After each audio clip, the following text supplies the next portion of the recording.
Hello, hello. You're back for another episode of Ask Me How I Know. It's your girl, Ebony Isis Booth. Coach Ebony said, if you follow me on social media, and I am back this week. How you doing?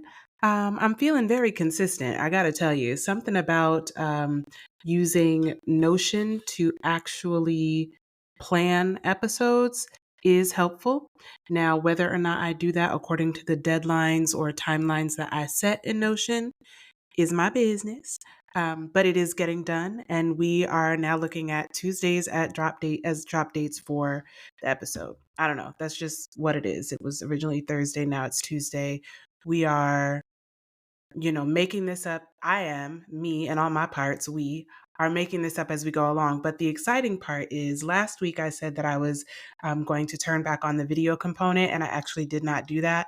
So this week we are recording video as well as audio. I still don't know what I'm going to do with the video, upload it to a YouTube channel or something.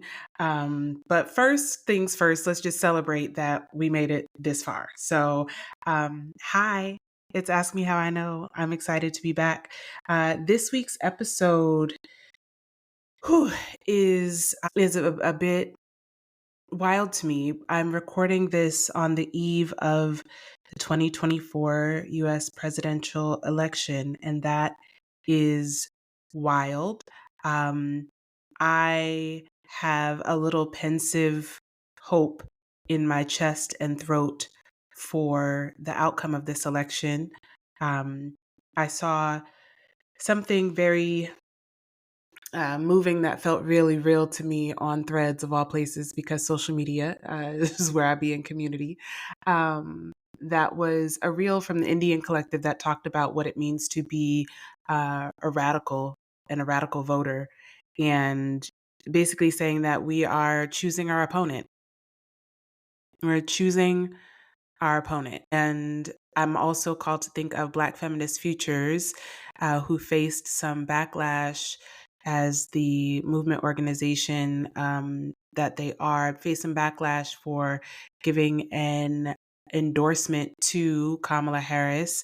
Some folks stood in staunch opposition to that decision. And the clarification that Black Feminist Futures offered, Paris Hatcher, the executive director, is to be clear that she identified Kamala Harris as the opposition, but that understanding that another Trump presidency simply is untenable and will not stand. We will not have it. Oh, so I have been quiet in the public sphere of social media and the like, because it's just not really my style. You know what I mean? Like, I get it. My politics are very clear: free Gaza, free Sudan, free Haiti, all power to the people, hands down.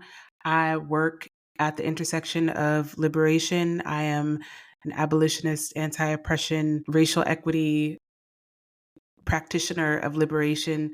Um, and a student of radical Black feminist movements, a self-identified Black womanist. I am not confused about what the assignment is or was. I completed it. I walk that life. I walk it like I talk it every single day of my life, and in very real ways. And so I understand that some folks use their platforms on social media and their large followings and virality to do their work of movement. I have never been a fan of the infighting among people who are all moving toward the same place because someone else's activism doesn't look like yours, or doesn't look like you think it should look. I think that this is a distraction, and there's room for all of us in the movement. And there's also some folks taking up space in the movement who perhaps are not values aligned, or should not be. But I think that it is a distraction to start to do the work of infighting as opposed to just continuing to do your work. So I've been doing my work. And that looks a lot of different ways for a lot of different people. And so I give grace to the folks who are very vocal And sometimes I might not agree with them. I feel like they are strong and wrong, but they are out there saying the things.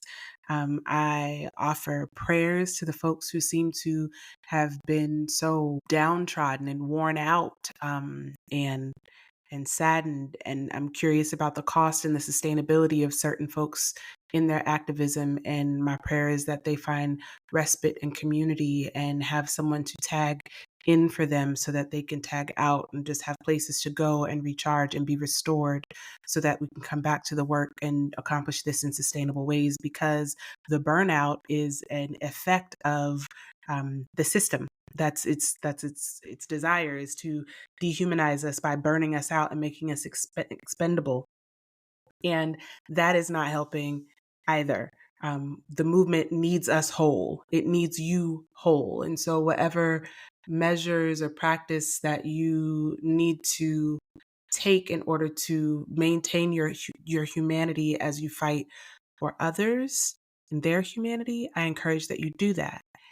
And there is nuance in the importance of the my intersection and where I stand in witnessing what is happening with a Black and Indian American woman, daughter of immigrants, be on the precipice of this historic occasion and event, and under these circumstances in the United States, and how we got here.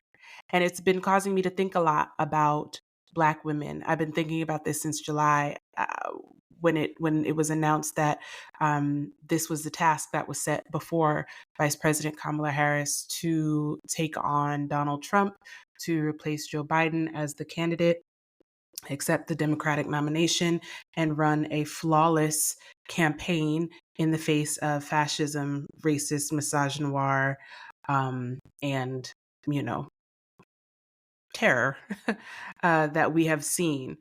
And I remember being really gripped by that in July and being like, ooh, girl, Black women, here we go. Ready, girls? Because I knew, something in me knew, that this was going to require all of us and me, and impact us and me in ways that we simply haven't, we didn't have any room to prepare for. You know what I mean? Like, it is happening.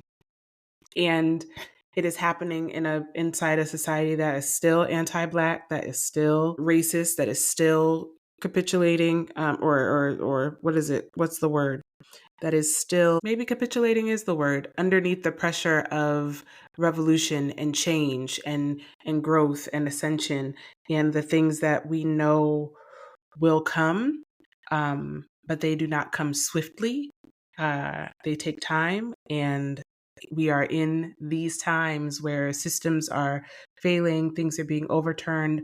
The powers that be are doubling down on the old tactics that got us here, and so our resistance is shifting and transforming, and everything is moving, and you know, it's a lot. It's all of these things, all of these feelings, right? And so I when I sat down to get ready to record today, I was like, okay, so I'm going to just write about the thing that I need to write about and say the thing that I need to say. So I'm going to share something that I wrote, and I wrote it and then haven't read it back, so I don't know. I'm going to just say that to get that out. If you would just give me the grace of your attention to say that and get that out. These are just some of my thoughts of what I'm thinking about and for Black women. But that led me to the reality of this concept of a glass cliff, the glass cliff for Black women who have shattered the glass ceilings, or who have been selected or appointed to positions, sometimes in the race, social justice, and race equity space. Is referred to as scapegoating Black women into leadership roles. We saw a lot of that take place in 2020, where there were a lot of appointments for failing institutions where they said, well, here, damn, basically, you do it then, girl, go ahead. So these here damn positions have now come to a turning point where we see DEI programs being defunded or just flat out attacked um, by white supremacist, heteropatriarchal Project 2025 movements to undo everything that was done. So the books and the listening sessions that the folks was reading and hosting in 2020, I don't I don't know what happened. They got their earmuffs squarely placed on top of their heads now. That time has passed us, and we're having this conversation about the glass cliff.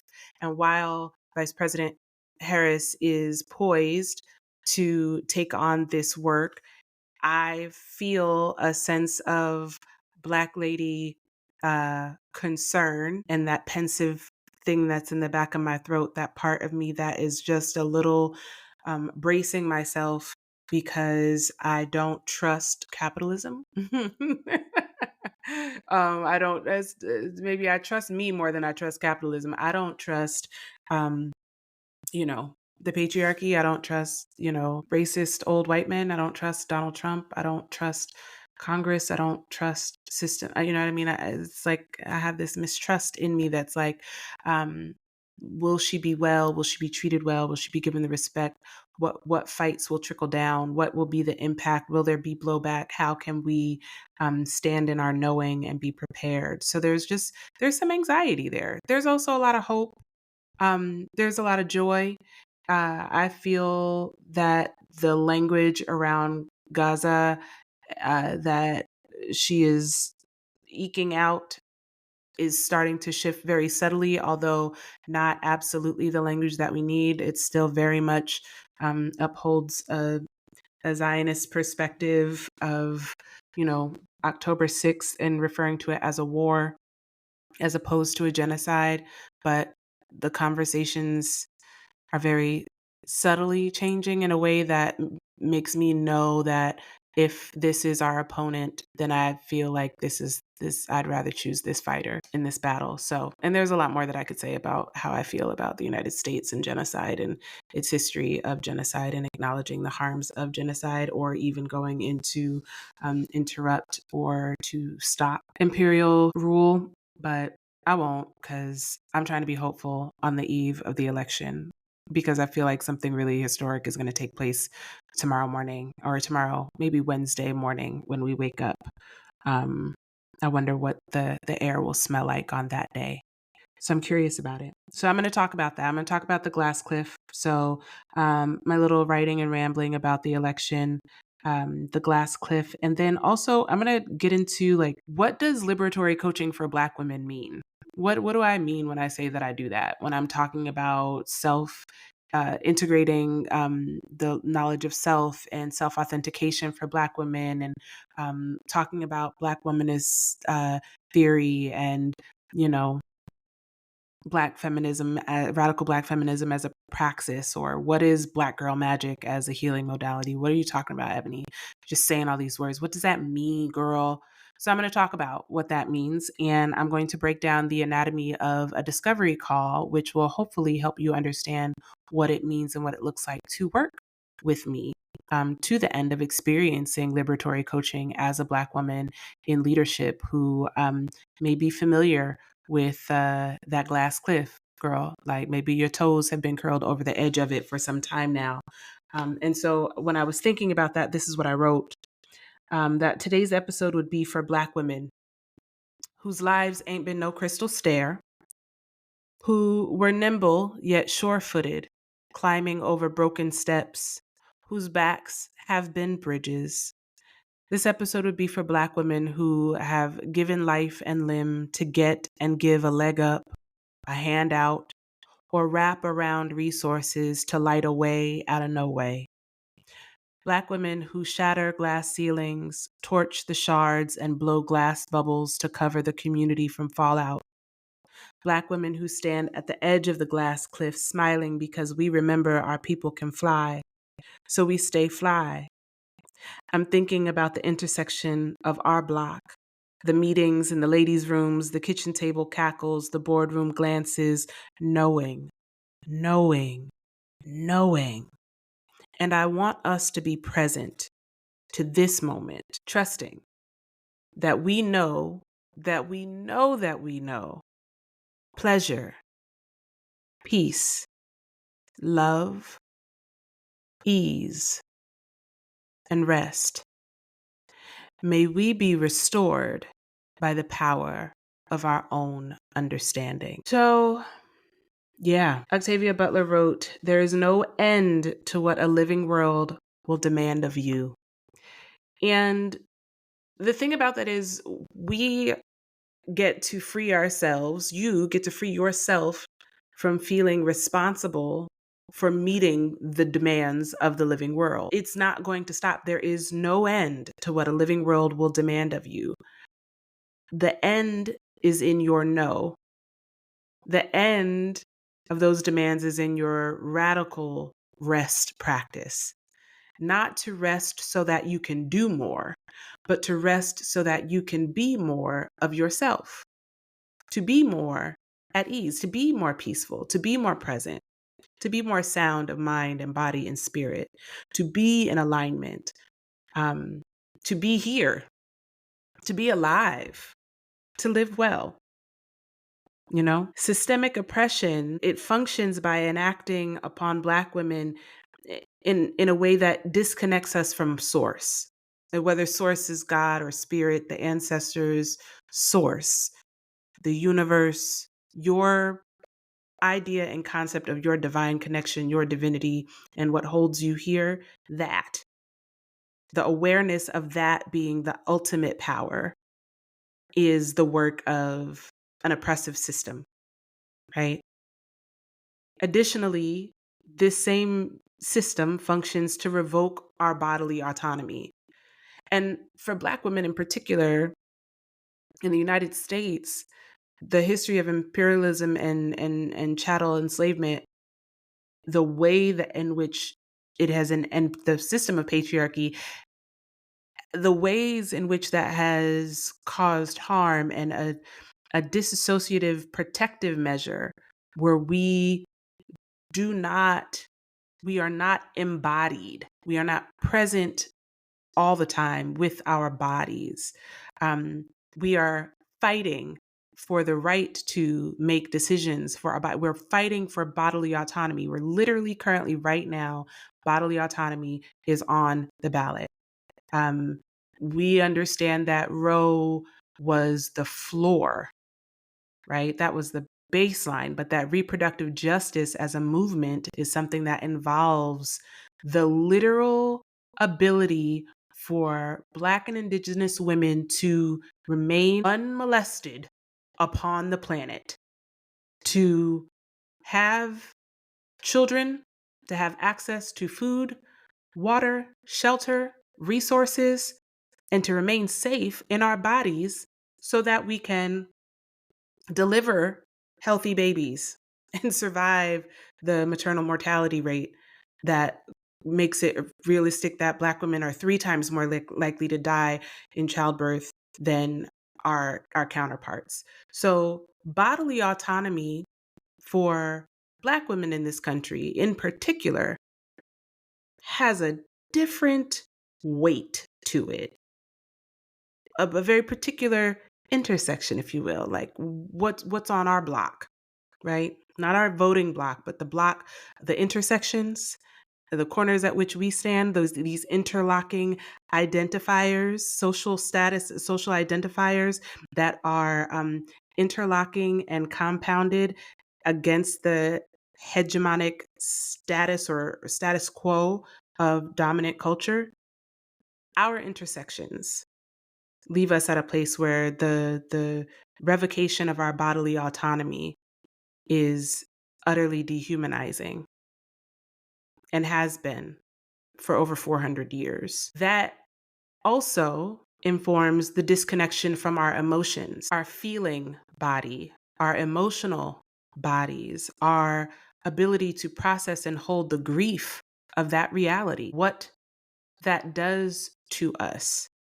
If revocation of bodily autonomy is something that has been a reality on a cellular level, the reality of that over centuries and generations, it is encoded, morphed onto our DNA. Our thinking minds, one thing, right?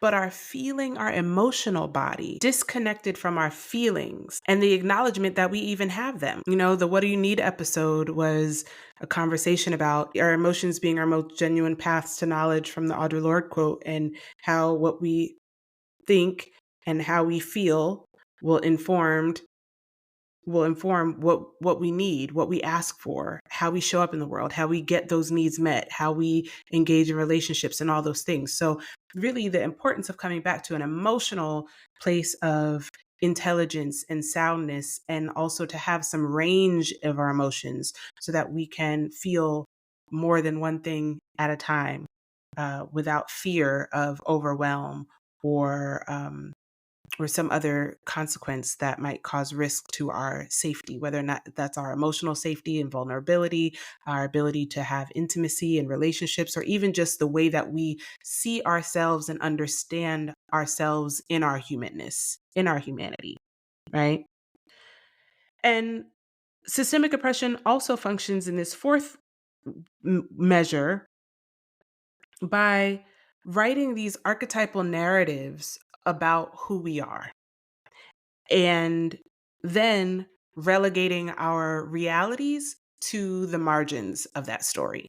So when we talk about being a marginalized demographic, one of the ways that I like to look at marginalization is to say that if you were to, old school, you had to write an essay, like 5-paragraph essay, right? And you turn it in, you get this piece of notebook paper lined, and then it has the margins around the edges that are separated by these, the red line down the left-hand side. You have these 1/2-inch margins, right? And you write the body of the story, the essay, inside the margins, right? That is the story that you're writing. When the teacher comes to make their comments, supplemental afterthoughts, notes, edits, if you will, they might write those comments in the margins, perhaps in a different color ink even, right? So when we think about the lived experiences and realities of Black women being marginalized identities that are kind of off in the column as an afterthought, separate from the main body or whatever the major narrative is here that's being written, the story. When you think about that, if your story is only being told through the lie of the delusion of white supremacist ideology, or is written through the lens of an inherently anti-Black understanding and worldview, that's always going to be false. So then, like Toni Morrison said, that acts as a distraction where we're constantly trying to prove that we are worthy of being in the main story. What I'm saying here is perhaps rewriting that narrative is a solution, and we'll get to that in just a second. But these four functions of systemic oppression: to disconnect us from source, to revoke bodily autonomy, to disengage from our emotions, and to corrupt a narrative of our identity, is what we face as Black women in this society. Some of it, right? There's so much more than that, but that's some of it, what we're facing. And so when I look at the concept of this glass cliff, right? It's speaking to the fact that Black women, gender expansive, gender nonconforming leaders, but Black women mainly, Black women and femmes. And actually, I'm going to pause for a second when I say, so I want to be inclusive of all people.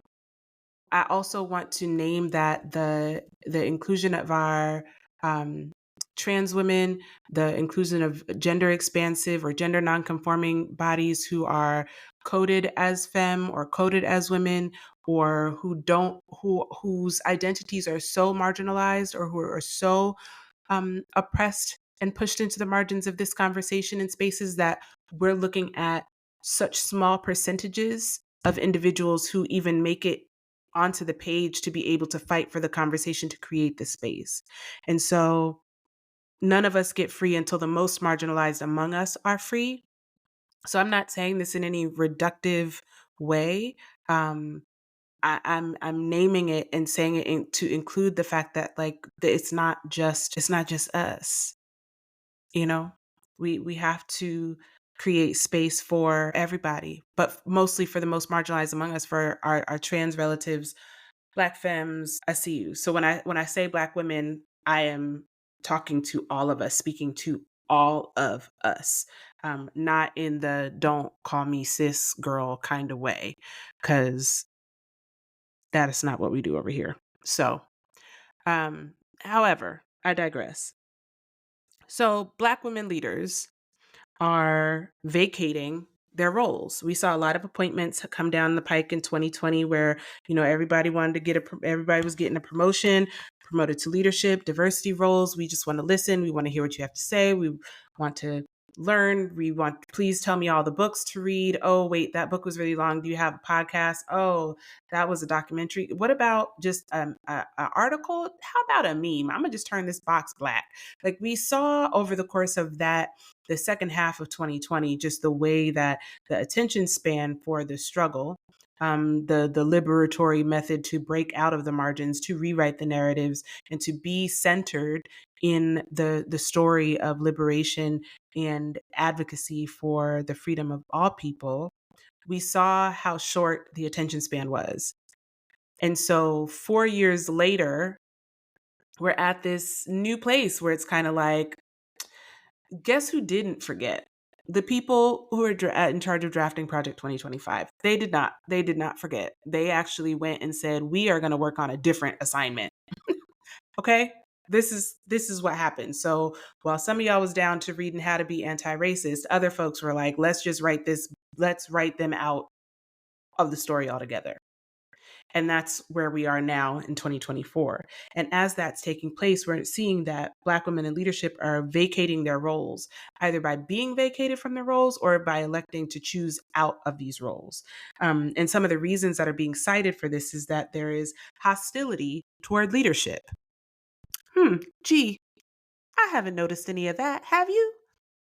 Okay. Hostility toward leadership, a strain on health and well being. I mean, if get somebody else to do it, ain't a Black woman, my gosh. But the stress itself is deadly. It is deadly to the individual, to the community, to the families, to the children, to the people who are in network, who are supported by the work and labor of these Black women who cannot, who realize that it's just not sustainable to withstand this type of strain that comes in the form of microaggressions, flat out hostility, pay inequities, still 67 cents on the dollar to white male counterparts. All of these things just continue to create stressors and a stress cycle that is not sustainable, that contributes to burnout, which we know is a dehumanizing effect that is intended by systems of oppression to eradicate, to get us up out of here. If you can't serve capitalism, then beat it, kick rocks, right? Um, Additionally, unfair job expectations. Um, Unfair job expectations.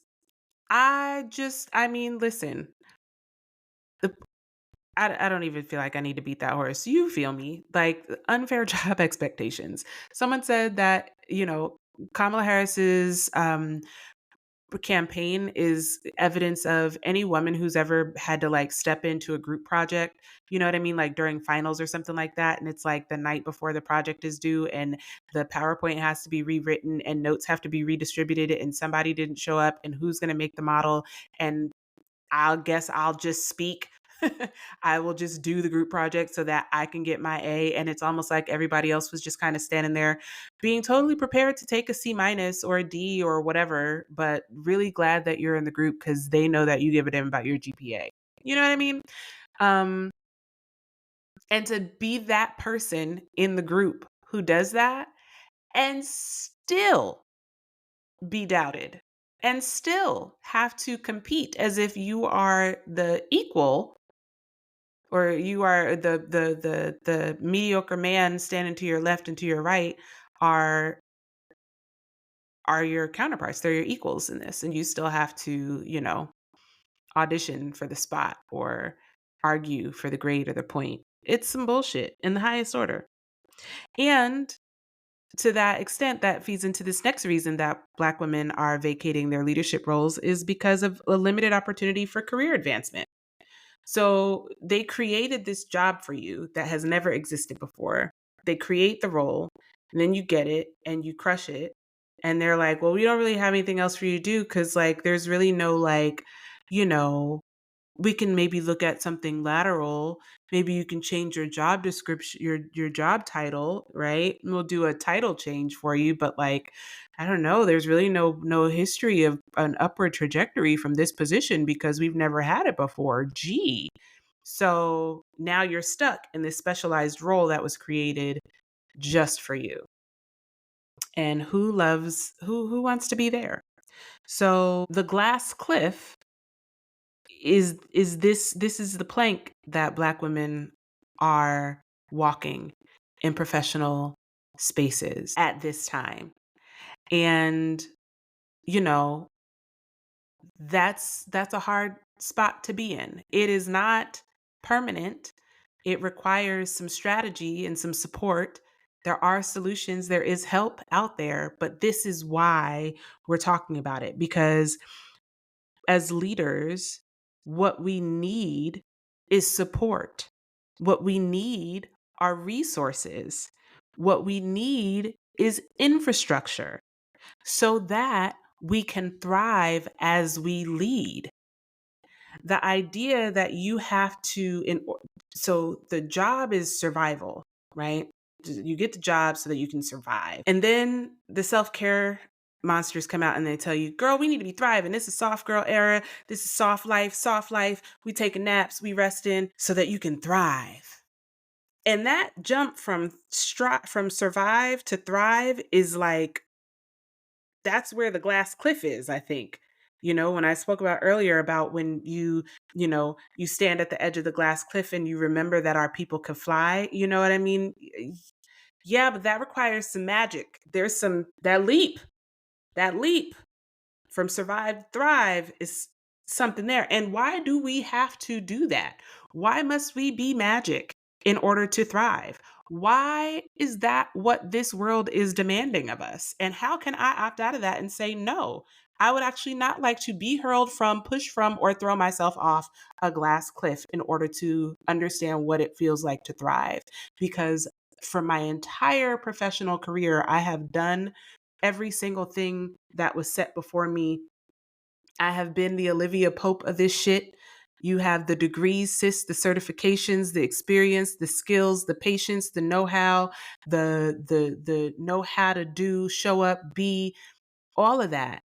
And still, the best thing they could do to describe the feeling that you have when you are in these rooms with your skin crawling under the weight of the stress that you're experiencing is tell you that you have something called imposter syndrome.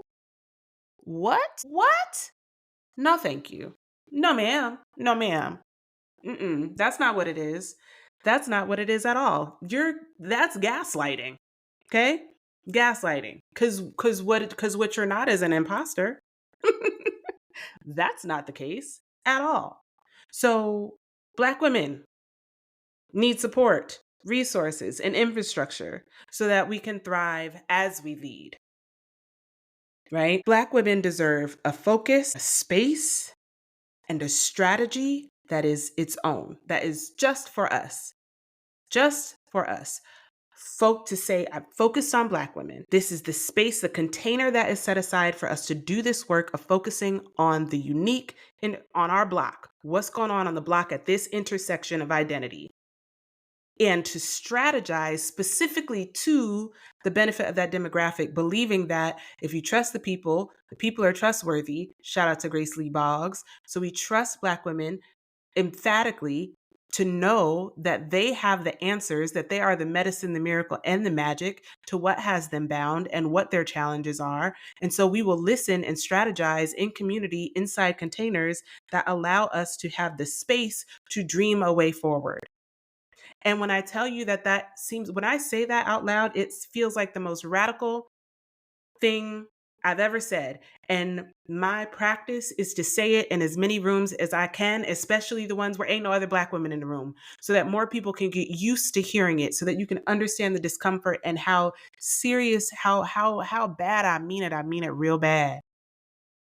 I mean it so bad that that's literally what my work is. That is what my purpose in this world is to say, how can we create the kind of focus for support, resources, and infrastructure to be provided for Black women to continue to show up, to thrive as they lead, for us to reclaim, right? What has been stolen, you know? So, I mean, ways in which we can get here, right? Cohort and leadership development is one of those ways. But when I say those words, they sound so capitalist that it's just kind of like clunky off my tongue. I don't really mean that. The coaching aspect of it is one-to-one support. So I'm going to go off script for a second to tell you a little bit about how I came to be a coach in the first place. And part of that informed my journey to, or my decision to emphatically work with Black women who are in new or are in emergent leadership roles, right?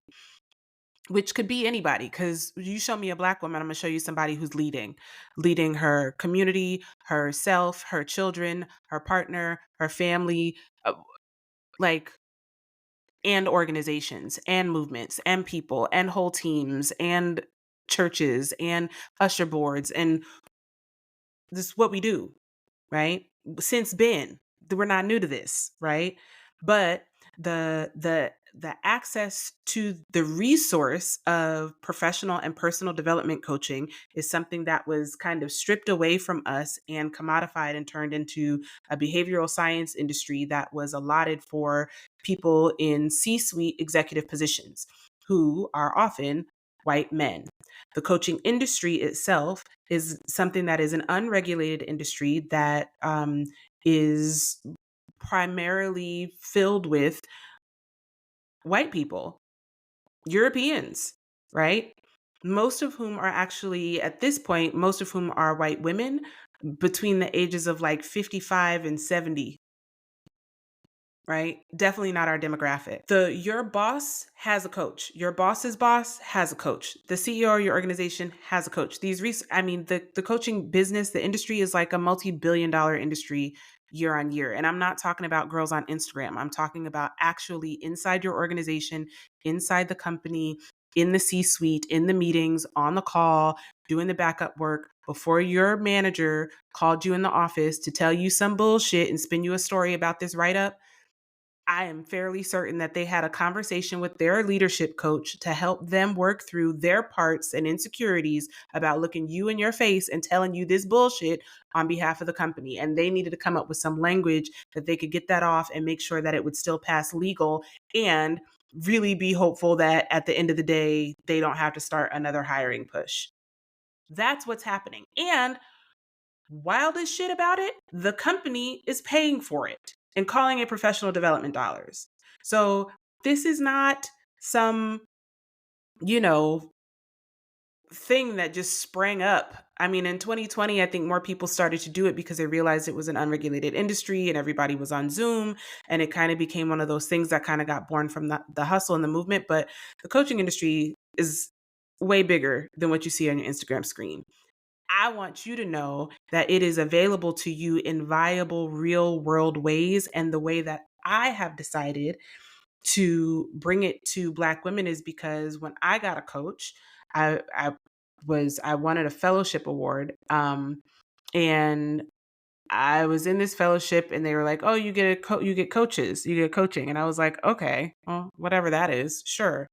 My coach was a Black woman, a cultural psychologist named Dr. Cheryl White, with stock white hair, most beautiful snow white blowout, just the sweetest woman.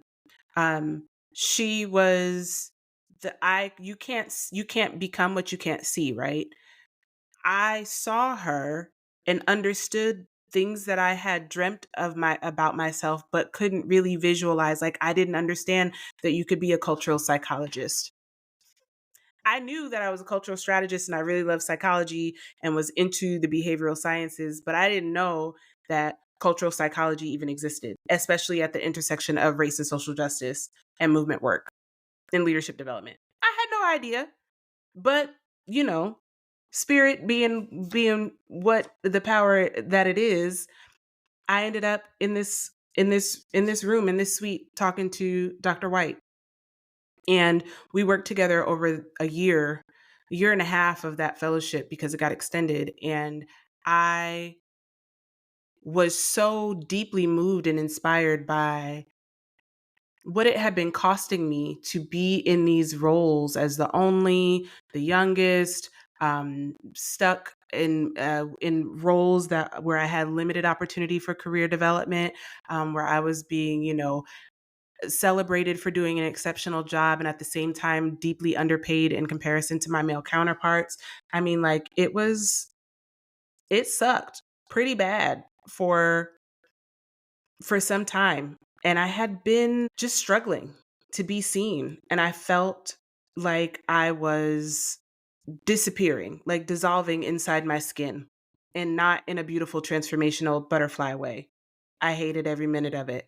And so I sat down with Dr. White and she asked me my story, to ask me to tell her my story. And I did. Up until that point, I told her all the things that I had been experiencing, which was like, holy shit, that's a whole nother episode. But like the whole kinship guardian role, the relocation, the breakup, the finding myself, the job changes, the different industry movements, the negotiating for a better rate, the winning the scholarship or the fellowship, putting the kids through private school, going back to school myself, finishing my degree, all of these things that I was doing.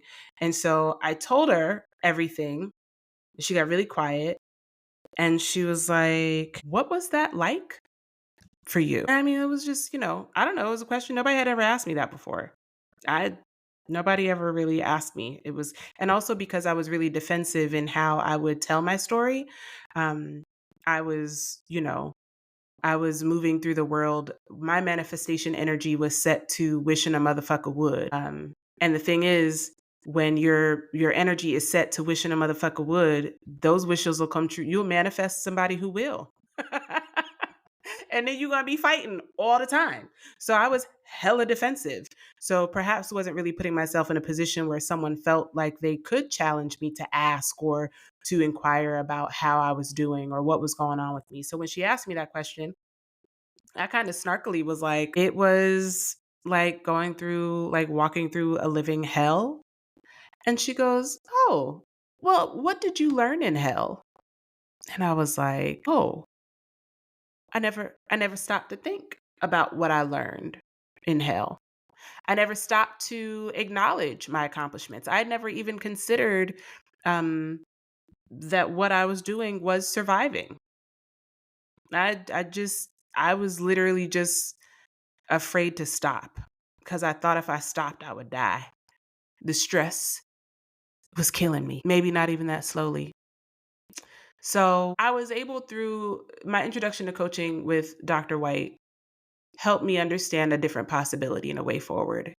It started to invite me to consider ways that I could cultivate a life of harmony, that I could start to learn more about myself and be serious about the inquiry about me and take me seriously, to mind my business in a way that I understood myself so that I wouldn't continue to show up to the world um, ready to be a victim or ready to be a warrior, ready to fight, ready to defend, ready to hide or protect or prove my worth or my reason for being in every room that I was in.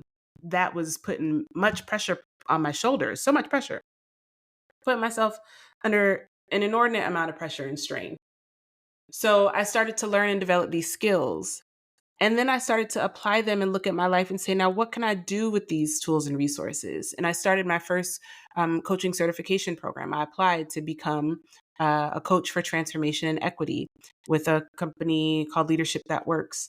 And when I started to do that work, I realized that if I become a coach, if I do this work, I can go back and help the people inside these organizations. Instead of helping the organizations that don't really have change on their mind, they really just want to, they're like, well, again, here, damn.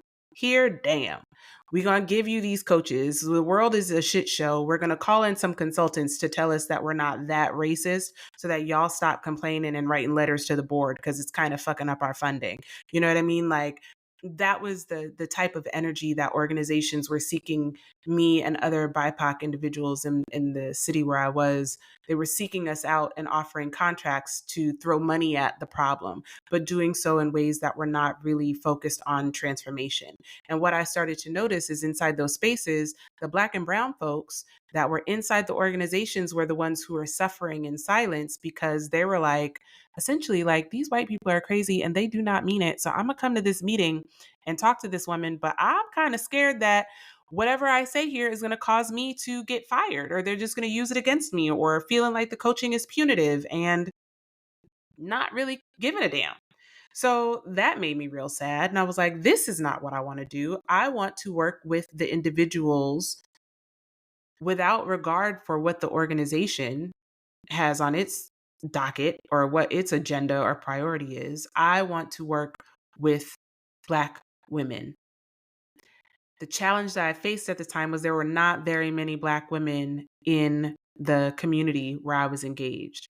There were ways in which I was engaged with the Black community, absolutely. And I did do excellent work in that community, but I was noticing that I couldn't, I wanted to work with Black women who were in leadership positions, who were negotiating or navigating change and looking for transformation and support. I wanted to be the person in the room so that when Black women in leadership roles, it's time for them to get their coaches, they could find one that looked like them. And I could be like, look, I can reflect, I can do this work with you, for you, and see you in the way that we're connected, and we can partner and co-create a way forward that feels empowering and aligned and allows you to be yourself and to be authentic and to self-authenticate in your work in this role, to understand your purpose and your why, and then choose where you want to deliver your magic and your gift,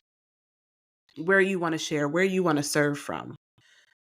So there weren't a lot of Black people in New Mexico to do that with. And also I was strained. I was drained.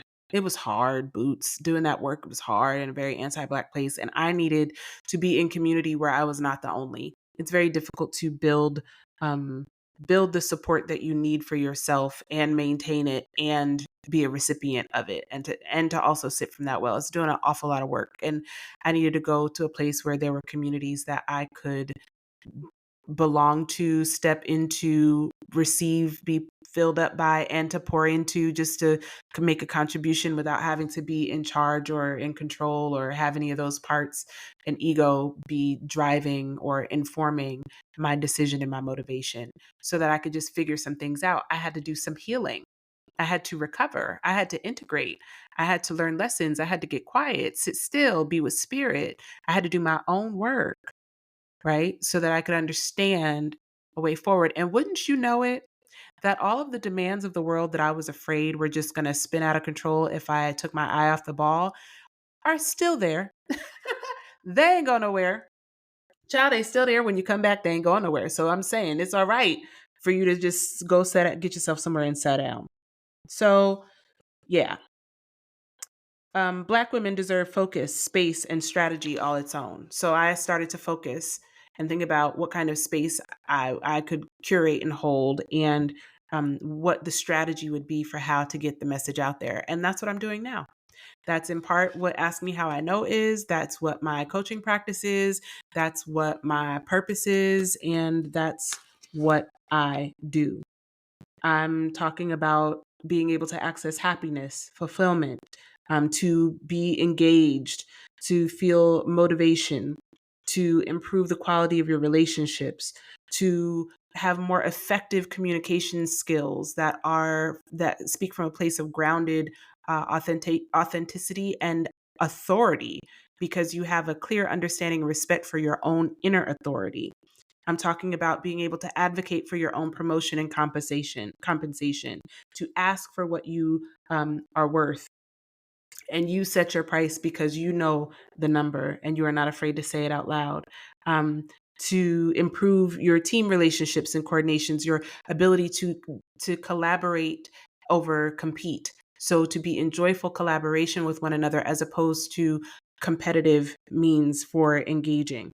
And also to, this increases retention because when you're not being run around by all of your parts, you listen, baby, not everybody has to go start an LLC and quit their job tomorrow. It's also okay for you to have your LLC on the side and still go ahead and get them benefits and work your job, my love. I, that's okay. You can do the work of sorting out the things that have you feeling ready to tap out, check out, quit, burn the whole thing down. That actually might not be the answer. Have I coached people who the solution is you need to quit that job and leave? I didn't say that. They came up with that solution. I just guided them through that, asking the questions because I'm not going to tell you to quit your job. But some folks have come to me and said, I need to quit my job and I need you to help me figure out how to quit. And by the time we finished working together, it was like, oh, I actually don't need to quit my job. I just need to get grounded and have a conversation with my supervisor and, show up more thoughtfully or be engaged with my team in these ways and work through my limiting beliefs about the type of leader that I am. And, oh, right, this whole lie about imposter syndrome has me in a trick bag. 6 months later, and you're like, oh, I'm gonna just take this 1 month sabbatical and take a little trip and I'll be right back and we're gonna be Gucci. Right? Everybody's different. Everybody's lived experience is different, but these are just some of the things that we do. So, in my experience, since I set out on this work, I have logged approximately about 1,500 coaching hours, over 115 coach partners whose identities run the range of Black and Indigenous people of culture, women, a couple of fellas in there, you know what I mean? Some gender expansive individuals who I've had the pleasure of working with as well. But that has been my track record since 2020 of what I've been doing. So when folks are talking about like your activism and whatnot, I'd be like, I don't really have time to run the credentials, but just know your girl been out here working. Okay, period. Those girls do it. But in 2022, that's when I made my pivot to start working with Black women. And now 2024, but that I had to hold on because I had to do some work. I was the Black woman. It was me. It was me. I was the Black woman that I needed to work with. And so I did that. And now here we are in 2024. And your girl is back. She's back. When I say that I'm back, I am so clear in my purpose and mission that healing is possible, magic is real, and love is the answer. And I say it all the time because I mean it and I believe it to be true. I know this much is true. Healing is possible. You didn't die. You did not die. And that's not to trivialize what you went through that you thought was going to kill you, but oh, won't you celebrate with me that every day something has tried to kill me and has failed. And you did not die. You are still here. You may have injury. What you experienced may have been injurious or traumatic. Absolutely. But it is not permanent. Healing is possible. Healing is messy. Healing is a continuum. Healing takes time. Healing takes patience. Sometimes it stinks. It can be pussy and just uncomfortable, tender to the touch. Sometimes things go numb. There's a lot of things happening when you heal, but it is possible. And your body wants to do it because you are not broken. You are not defective. Right? So there's mending that is available to you. And what we pay attention to grows. What we pay attention to and what we nurture and pour into will continue to grow. So sometimes the very thing that you are avoiding is the thing that is going to keep on aching on you until you pay attention to it and turn toward healing with a confidence of knowing that it is possible, that this too shall pass. Healing is possible. Magic is real. Magic is real. Now, the church girlies, I can hear you right now being like, oh, girl, I don't know about magic. Okay, yeah, boo, magic is real. Let me tell you the kind of magic I'm talking about. I'm talking about the kind of magic that makes what is previously unseen apparent. That's the magic I'm talking about. Okay? The magic that makes what is previously unseen apparent. That's magic. And it's real. I'm talking alchemy. I'm talking about the transformation of a simple metal to gold. Your glow up, sis, magic, boo. It's alchemy. I mean, black girl magic of the highest order, and not in a performative, one trick pony, parlor trick kind of way. No, I mean the alchemical capacity that you possess to turn the reality of anti-Black misogynoir and the harms that befall Black women, to turn that into pure joy and community and love and generational wealth and family and thriving. Like, the way that you make it, you don't look like what you've been through. And not looking like what you've been through could very well be the death of some Black women, because it can be hard to get help when you don't look like you're struggling, right? And then it can be easy to be judged up at underneath your struggle when you do look like you're going through something. So we really got to check in with the judgment versus compassion conversation there. But seriously, magic is real, boo-boo. And love is the answer. Malcolm X asked, who taught you to hate yourself? Who taught you to hate your hair, right? Who taught you to love yourself? And do you have the courage to say and acknowledge that you might not love yourself the way that you feel like you should? And so that might have something to do with why you seek love from other places. But there's a self-worth hiccup in the way. So the person that you do expect to love you can only love you to the degree that you believe that you are worthy of being loved. And so when some bullshit goes down inside that relationship, somehow you can convince yourself that you deserve it or you don't deserve more. Love is the answer. Identifying what love means to you. Understanding all of the times that what you accepted was love was actually not. Forgiving yourself for not loving yourself for maybe a long time. Being excited about the experience of learning how to do that in a new way, right? Like, you're not normal. You're not normal. One of my favorite quotes from Gabor Mate is, I'm going to read it. The Myth of Normal. It's from the book, The Myth of Normal. And it reads, much of what passes for normal in our society is neither healthy nor natural. And that to meet modern society's criteria for normality is in many ways to conform to requirements that are profoundly abnormal in regards to our nature-given needs, which is to say, unhealthy and harmful on the physiological, mental, and even spiritual levels. Normalcy is unhealthy and harmful on the physiological, mental, and even spiritual levels. Okay. Heteronormativity, hegemonic power systems and structures, white supremacy culture. Normalcy is not that girl, okay? So we're not going to be normal. I'm sorry, you're not normal. You're not. Don't be normal. Don't be a normie. Sidebar. So when I ask coach partners, I mentioned the people that I've worked with and what I do as a coach. When I ask coach partners what they want, what they like really, really want, like, what do you want? Typically, the things that they answer is like, it almost always comes down to freedom, connection, love, and joy more abundantly. Freedom, connection, love, and joy more abundantly. What do humans want? Freedom, connection, love, and joy. Not in any particular order, not exclusively, but these are some of the common themes of what I'm noticing that we're asking for. Like, do you know how amazing it is that we are not, you know, we don't want revenge? I mean, maybe some of us do want revenge, but that hasn't come up necessarily in some of my coaching sessions.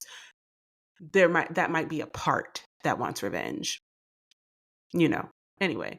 But you know how lucky this world is that Black women don't want revenge? We want freedom. connection, love, and fucking joy. That all. Okay? So how? How do we get that? What does liberation look like? What is liberatory coaching? It is a reversal of and a refusal of a subversion of to get up underneath that and flip that thing over the work of oppression, right? Is the opposite of oppression is liberation. For every action, there's equal and opposite reaction, right? So reconnection to source. Reconnecting to source. What is source? God, African traditional spiritual practices, maybe astrology, maybe universe, maybe Buddhism. I don't know. I like what is it for you? I don't know. I don't have any judgment around that. For me, it was Lukumi. It was Ifa. That was my reconnection to source. That helped me make sense of myself and understand myself in a way that feels aligned with my spirit, my ori, my ancestry.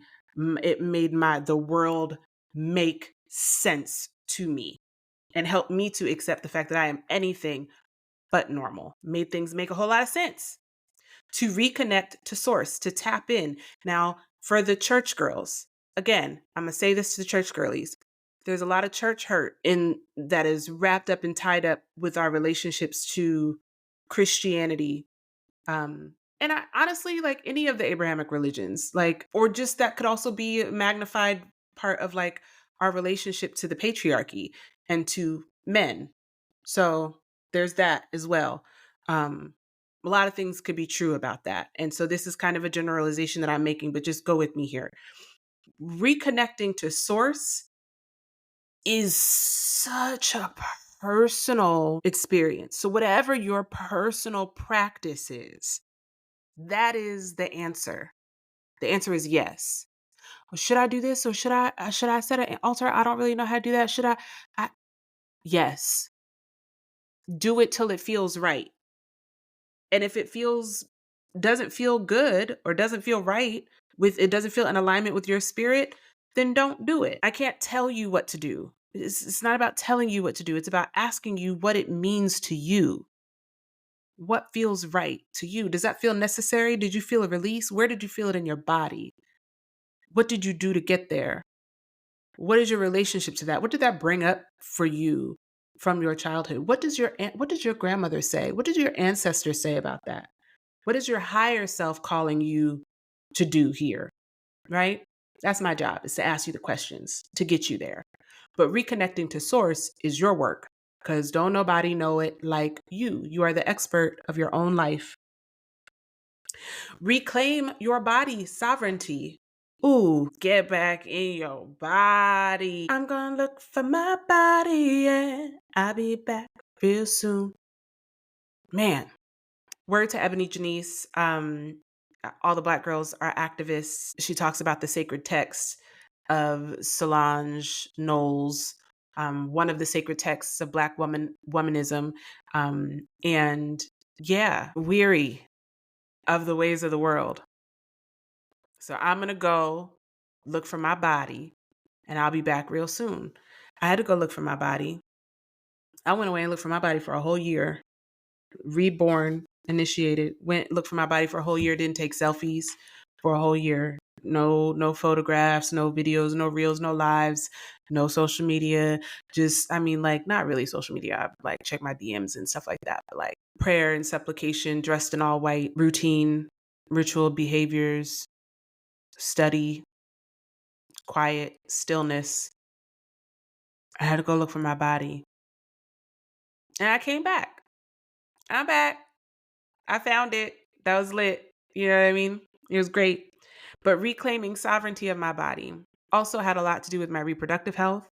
One of the ways that I integrated this was in making a choice as it relates to having a hysterectomy after years and years and years and years and years of struggling with fibroids. I had a myomectomy.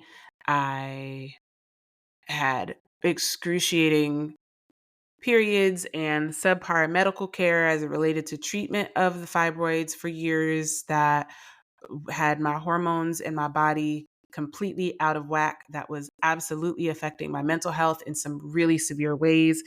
I didn't know how to resolve it because I was afraid to say that I did not want to have children. I was afraid to speak that truth. I was afraid to say I don't want to have kids. And it wasn't until I found a Black OB who had a conversation with this woman, and she was like, well, let's look at what's happening. She said, if we take the potential of having children or your desire to want them off the table and just talk about your quality of life and your actual health, then what do you say about the reality of having a hysterectomy? Because this is what's happening in your body. And I got on social media, I got on Instagram, I followed all the accounts and talked to Black women who are healing their fibroids and shrinking their fibroids and vegan diets and all these things. And I was like, but that's not my story. You know, it wasn't my story. And so I had to be honest with myself to say, I, I'm out here trying to preserve fertility that I don't even want. And I'm suffering in the process.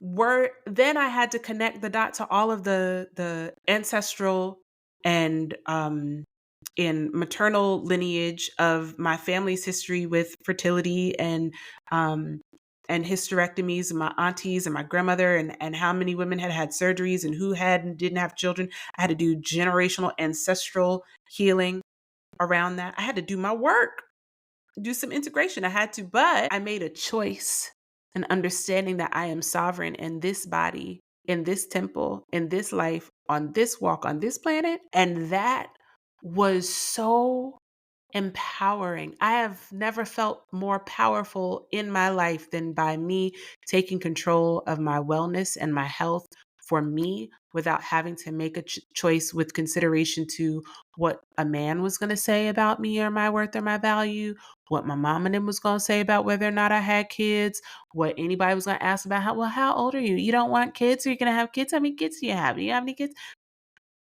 I got to make a choice that was just for me and reclaim sovereignty of my body. And when I tell you that shit is the most liberating thing ever, oh my God. Woo! It's amazing. I'm not out here advocating for hysterectomies. I understand the importance of the wholeness and so, but I had to make a choice based off me and my body, knowing everything that I do know about the cultural implications of reproductive justice and uh, and the history of gynecology and the bodies of Black women in this country and around the world. So, given everything that I know about it, to still make that decision to choose me, whew, child, I could shout right now. Okay. There's some good shit. There's some good shit, okay? Um, Re-engaging with your emotional intelligence. Feel your feelings, my love. Feel your feelings. Feel your feelings. I just want you to feel your feelings because they're data points that let you know what you need, that your feelings, your intuition, your spidey senses, your tingles, the way that they show up in your body, and the tingling at the top of your scalp, or the tickle under your right foot when your grandma told you when your left palms itch, you don't scratch it, you kiss it. And when your right palm itch, somebody gonna get you kiss it. You don't. These things require a certain level of presence to our emotions and the sensations in our body and understanding what they are trying to tell us. Re-engaging with that wisdom is how we have survived forever on the planet. That is our lizard brain. That is the hippocampus and the amygdala working it out, sending us messages. You are not a lizard. No, nothing is chasing you, my dear. You are not about to die. You are safe. But your heart is beating real fast. Why is your heart beating fast? What's it trying to tell you? What you need? Should you get on up out the pain? What is that? You about to cry? Where are the tears coming from? Are you hungry? You have a headache? Have you had something to drink? You cranky? What's going on? Do you need a nap? Do you need some water? Probably need to drink some water. It's like Yeah, I'm gonna do an episode called Somatic Love Notes from the Ancestors, where we talk about like how the ancestors, your elders, been like putting you up on game about somatics for your whole life. We just wasn't listening because we thought they were yelling at us and we didn't want to hear it because we were just being kids. But now that you're an adult, you should really still listen because they're still talking to you. You just ignore them. You ignore them because you're still being hard headed. But I love you, and we can grow past this. This is maturity happening in real time. It's a good time. I promise. And lastly, rewrite the narrative of who you are. Rewrite the narrative. You write the story. You tell your truth. Can't nobody tell your story better than you, baby. Period. Nobody can. You are the expert of your own life. The reality of your lived experience on this planet, the evidence of your lived experience that is in the breath in your body and the beating heart that is in your chest is sufficient. That's it. If you are not in the practice of being public about telling your story, at least memorize it for yourself. Speak it over yourself so that you can just be clear about what you learned in hell. What lessons did you learn in hell? What do you know that I don't know that you can tell me about you that you learned when them people was out there coming for you? Rewrite your story. Tell a new story. Get out of the margins. Crumple up that 5-page essay and write a book. Draw up a magazine. Get creative. Paint us a picture. Do something that allows you to see yourself, to see the truth of yourself. Open up that throat chakra. Tell your story, right? So, how do we get free? We reconnect to source. We reclaim sovereignty of our body. We re-engage with our emotional intelligence. And we rewrite the narrative of who we are to tell the absolute truth that is you. That's how you do it. So a lot of people hear that and they're like, oh yeah, that's dope. Yeah. Yeah, that's great. But the true test is like, are you gonna do it though? You want a little help? You want to figure out how? Or do you need a partner? Do you need a guide? It gets kind of dark in there. I have some tools for you, have some resources, have a light I'd like to share, right? This is the work that we do inside this coaching container. And it's fun, it's dope because it's Black girl centered, right? It's Black woman centered on purpose. And it's a sacred container that is entirely confidential.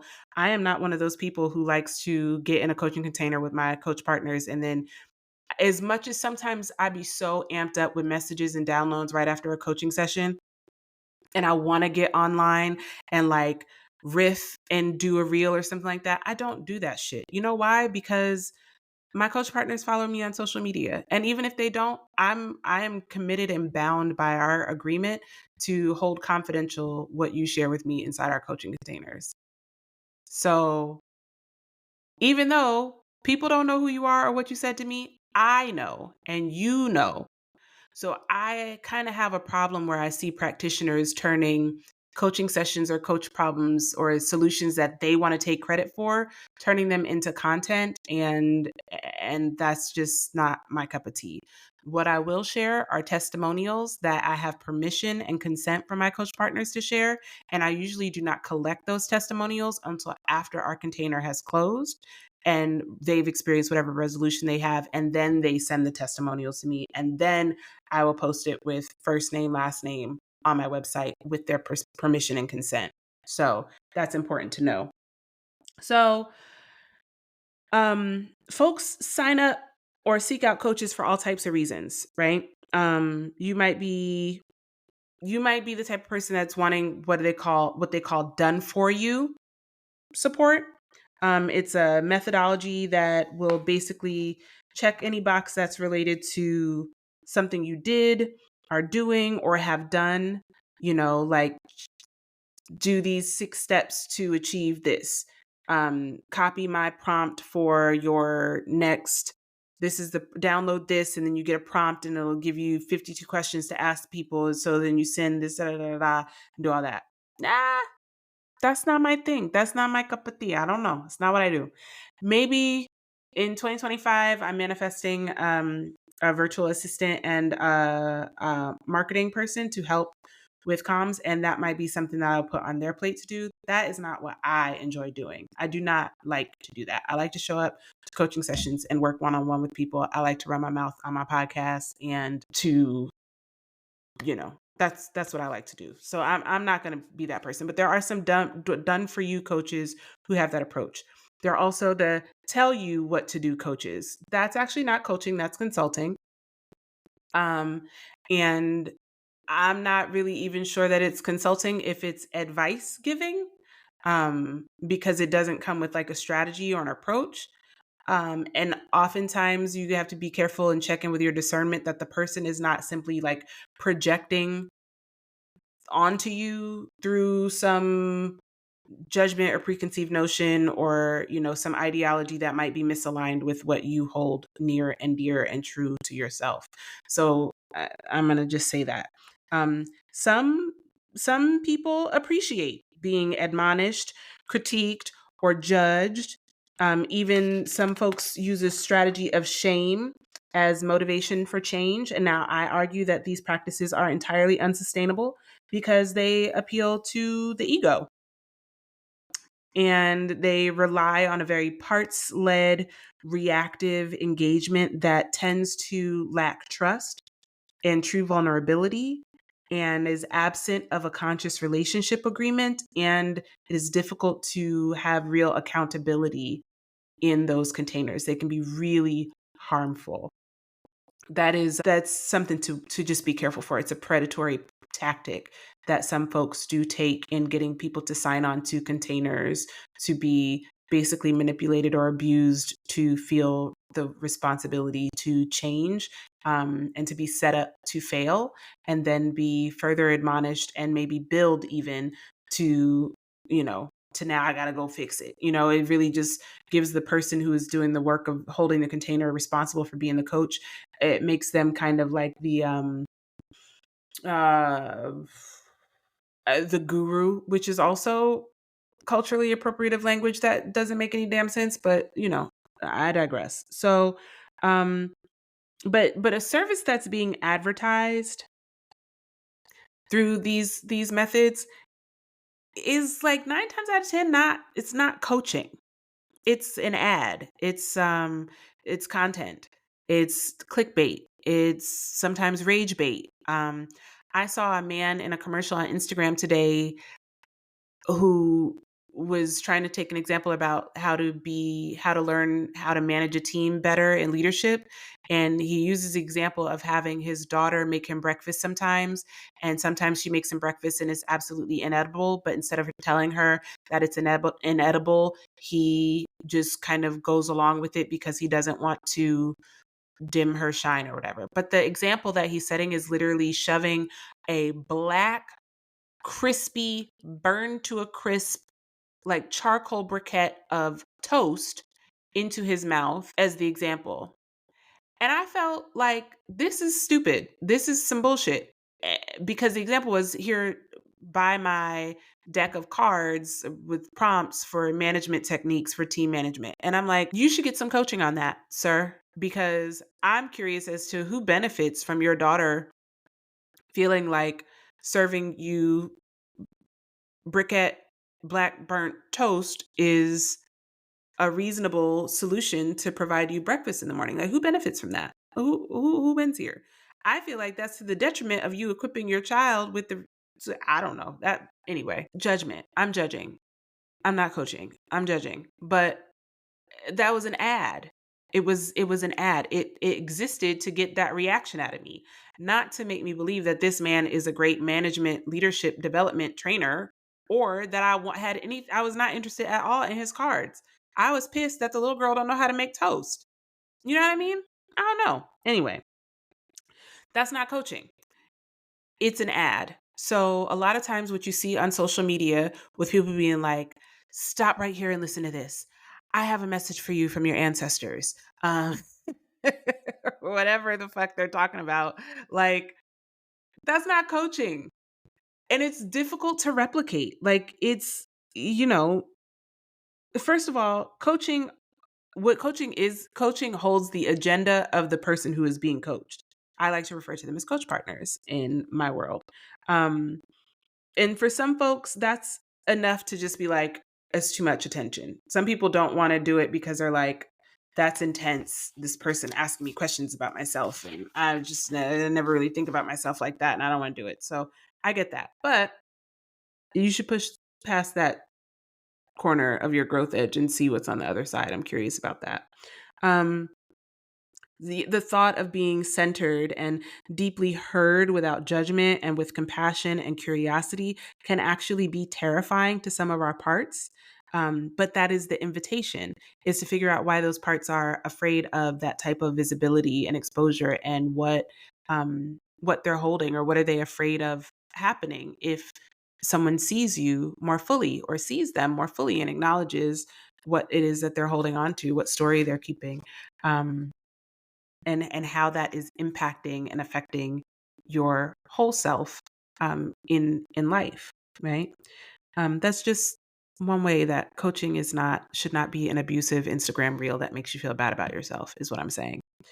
Also, coaching relies heavily on the coach's skill and curiosity and courage and compassion to ask you empowering questions about you, what it is that you say you want, what's in the way of that, how do you feel about it, and someone who is inviting you to dream a way forward for that.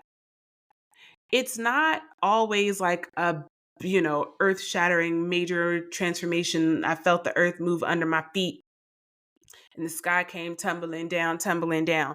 Sometimes that shit happens and everybody go get some tissue. There's a lot going on. Other times, it's more subtle. It's an aha moment.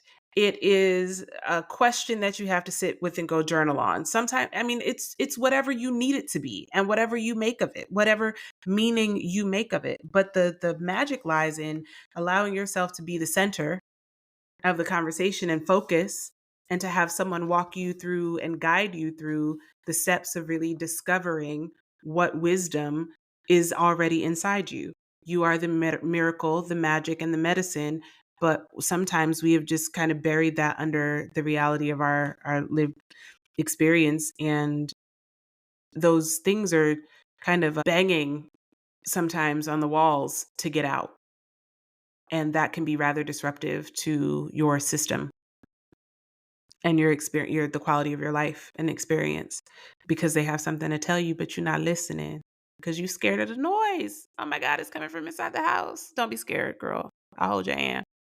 Um, yeah, I can't tell you how to heal in a TikTok video. I mean, maybe that's what this podcast is. I don't know. Maybe this episode, I'm about to close. I'm bringing it home. I know I've been talking for a minute. I was very excited. I had a lot to say this week, but yeah, I don't know how to, and I've tried. My ego has tried for the past 5 years to figure out how to market coaching in a way that feels aligned and authentic to my core value of integrity and joyful collaboration. And I don't know. I haven't figured it out, but maybe this is it. Maybe I've just figured it out. Maybe I've unlocked it and I should like run to TikTok and upload a reel or something like that. But what I'm saying is like oftentimes, people just are bullshitters, you know? That's the reality of it. A lot of times people are just bullshitters and they're bullshitting you and playing on their phones. And that's it. They're playing on their phones. But you know that I don't know who this is for. I don't know who needs to hear this, but like it- well, I do know who this is for. I do. I have experienced it. I'm very clear on it. I know who it's for.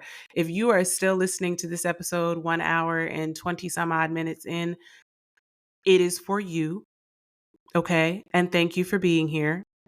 Um but I do know it's for you. It's for you because you want to step into your power. You need to see yourself the way God sees you. You want to honor your no and make your yes an offering that you serve from overflow. You want to go look for your body, find it, and love it fiercely. You want to feel the full range of your emotions without fear of overwhelm. You want to access pleasure, joy, and ease. You want to trust yourself. You want to trust the you of now, right now, the you of today. You want to forgive and unburden all the past versions of you and forgive yourself for where you didn't know better. But now that you know better, you're going to do better, right? And you forgive yourself for taking until today to figure that out. You want to write the book. You want to quit the job. You want to submit the application. You want to keep the job. You want to ask for the raise. You want to go on the audition. You want to record that podcast. You want to end that relationship. You want to start that relationship. Shoot your shot, boo. You want to ask for help and get it. You want to live well, and you can. I believe so strongly. I believe so strongly in the power of coaching Black women leaders that I give it away for free. I give it away for free. I do. Just so that you can experience it and draw your own conclusions about what would become inevitable, not possible, but what would be inevitable if you first thought it possible. If you move from it's possible to it's probable, right? Like, well, if it's probable, I mean, it might be inevitable if I just keep focusing. You know what I mean? So, like the question that I have is like, what is the hurt, the heartache, the stress, the self-loathing? Like, what is it costing you? What has it cost you? Even up to and including your life. What do you have to lose? Your life? That's what we're talking about here. This is your life. What would you like to do with your life? Your one miraculous life. This lovely and complex experience that we get to have here on this planet. What do you want to do with it? How do you want to spend it? So I offer a free hour of coaching to all of my new coach partners. And here's how it works. So this is the anatomy of discovery call. This is a segment of the show we call the anatomy of a discovery call. And I've never done this before, except for in discovery calls. So I figure if I say it on the podcast, that might actually give us some more time in a discovery call for you to get coached. So here's how it works. You go to my website and you click on work with me and select a discovery call. Right? There's also intuitive tarot readings in there. There's a butterfly house scheduling and a coffee talk in there. Those are not coaching sessions. The intuitive tarot reading is $88. The coffee talk is a 45-minute. If you're interested in like potentially collaborating on a project specifically related to event design, so don't click on that. And the butterfly house is not open right now, so we're not doing a butterfly session. It's a discovery call. Click on the discovery call. From there, you're going to choose your appointment time and then complete the client intake form. Now, this is important because it helps me get to know you and it gives you some time to reflect on some things that you might not have thought about in a while. So this is your pre-work. Because remember when I said, Coach, this is your work. This is your work. I'm going to help you do it, but it's your work. If it makes you feel a little uncomfortable to answer those questions, then it's working. Okay. We are exploring your growth edges. So submit the form and then you'll receive an email confirmation with the Zoom link and reminders. You'll receive reminders in your email. You can receive reminders via text. I'm sending you reminders so that you don't no call, no show on me. I have a 24-hour cancellation window. So you can, if you need to reschedule, you can do so through the appointment calendar invite. But a no call, no show to this free session that I offered you is going to result in you being blocked from scheduling future sessions because that's not kind. Don't do me like that. Send me an email, send me a text message, let me know if you need to cancel within in the 24-hour period has come and the system is not letting you reschedule. Just go ahead and cancel the appointment. Just cancel it. But don't no call, no show on me. I have a very solid track record of showing up for my coaching sessions. Um, so anyway, but just please be mindful of your time as well as mine. You don't need to do anything to prepare for the call, but you might find it easier to be present if you're in a quiet and private setting. I am a camera on Zoom girly, but I totally respect your camera preferences. And you can also request a phone call if that feels, kind of like the vibe that you want. If you want to like have a walk and talk or something like that for your session, I'm also down to do that. But during a discovery call, when we actually meet for the call, um,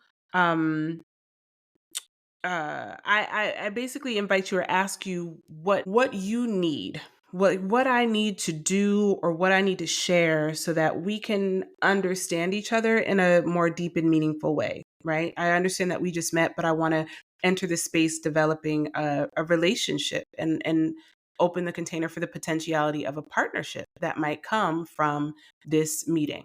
And so I honor that very truly. So I want to give you the opportunity um, to just get what you need from me in order to be able to arrive fully in the space. So I have the advantage of your intake form, but you might have questions for me. I encourage you to visit my website and read up about me and listen to the podcast. You're obviously here, but also, in the session that might mean that I don't know, you request some form of a grounding or maybe prayer. Maybe you wanted to engage in some box breathing or have a moment of visualization just to get us started.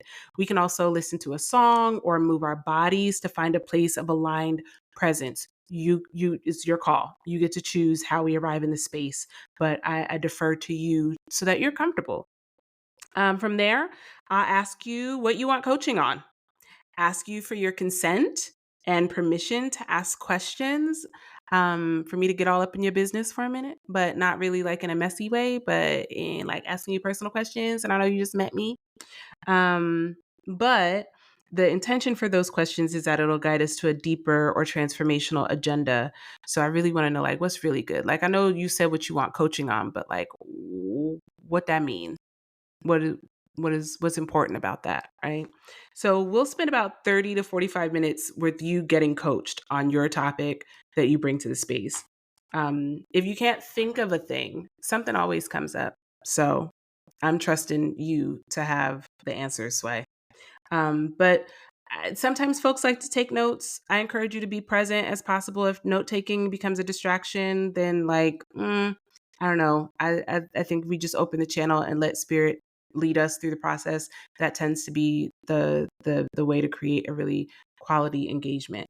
But I guide us through the weeds of the coaching process. You don't really need to worry about that. Just continue to be present. You are at choice. You can tell me it's too much. Stop. Start up again. Go back. Take a left. Hold on. I'm not comfortable answering that question. You are at choice in how much or how little you share, but your willingness and presence is important to the outcome of the conversation. But you are at choice. I guide us through the weeds of that very delicate balance and nuanced engagement, and then bring us to close the container. Now, I am comfortable with the tension that is created when witnessing and holding space for your emotions. All of you is welcome in the space. Your tears, your frustration, your fears, your concerns, your worries are all your joy, your happiness, your healing is welcome in whatever ways in which it shows up in the space. I leave a little time at the end to reflect and close the container with gratitude for you and all your parts for showing up. And sometimes there may be some home play or a challenge or a request that the intention around that is to support the integration of our findings during the discovery call so that you have something to take with you as you go forward. And we also, in that moment, tend to agree on what accountability looks like for you in keeping your end of that agreement. So at this point, if the vibe is right, period. I don't know. Feel so corny when I do that because I'm and I have gray hair. Come on, auntie. But at that point, if the vibe is right and you're feeling a whole yes in your shondo, in your spirit for continuing our work together, then we can discuss a partnership, our coaching agreement that supports you in the goals, dreams, desires of your mind, your heart, your soul, what you said in the inquiry form, what comes up in the session, what you think about, what you process, and what you want to work on. Now, I work with coach partners in 3 or 6 month containers. We take it in chunks. We meet every other week for 90 minutes, an hour and a half every other week for 3 months or for 6 months. Um, with that, coach partners receive a personal development plan that we co-create together. You'll have access to resource materials. I will send you emails with articles and things, and you'll be sick of me, but I'm gonna send them to you anyway. And also, you get ongoing email support and accountability check-ins. So we are co-creating a relationship together to help hold you to account, so that you can actualize the goals that you set in a specific period of time. No matter whether or not those goals are tangible or intangible, you get to decide. Now, the cost for investment into this very custom, very you are the sun in your solar system, very designed for you engagement is $5,300 for 3 months. In a 3 or 6 month container, it's $5,300 or 10,600. Okay, so this is a financial investment. I do work with a sliding scale for qualified coach partners. And in addition to that, it's important to have a conversation around like where your parts are showing up around the investment in yourself, the commitment to the work, and the accountability that you would like to be able to hold yourself to, because this is a lot of self work and energy that goes into this agreement. I have very limited space for this work and only on board no more than 2 coach partners a month.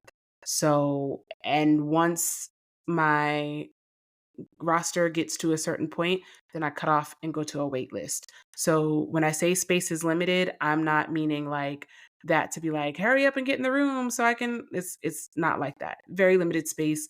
And you'll notice on my calendar, I'm working with like a very focused, remember, I'm focusing in the container to create a space for you to strategize and for us to work together to strategize around your future. So that is the investment and what it holds. In the sliding scale opportunity, say for instance, if you are not supported at your job with professional development funds that might be able to supplement or offset, and the cost presents a barrier to you, then we can have a conversation about what a meaningful amount is for you to create a container that works for you, but also that signals to your mind, to your body, and to your spirit that you are committed to an investment. So we want the investment to be something that stretches you to the extent that allows you to stay engaged with the work. Okay. Because sometimes it gets dark in the shadows and you might be wanting to pull up, but the investment tends to keep folks engaged so that they can see it through to the other side.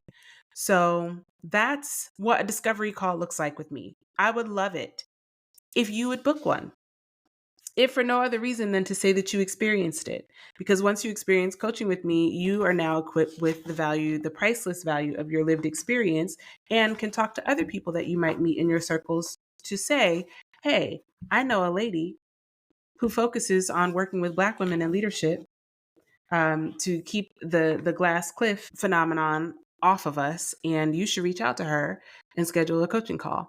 And I would love to show up in service by giving these complimentary sessions to Black women and men. I mean, listen, I could coach a cat, but my focus is definitely in this particular demographic and space that wherein I exist and feel like I've been called to serve in some really important, impactful ways. So that's today's episode of Ask Me How I Know.